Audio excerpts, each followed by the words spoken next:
Sen negadir bugun senga rahmat aytgim keldi. Hammasi uchun rahmat. Kesatiq emas, kinoya emas, alam emas, nafrat emas. Chin ko'ngildan rahmat. Senga eltadigan eshikni berkitib ketding. Keyin ancha o'ylanib yurdim.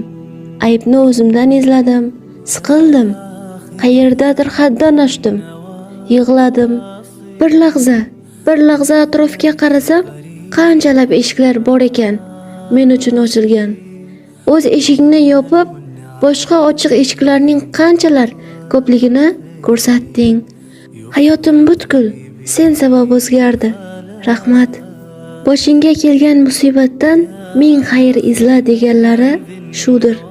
O'shanda seni eng katta mushkulam deb bilgandim. Bugungi muammolarim sendan ancha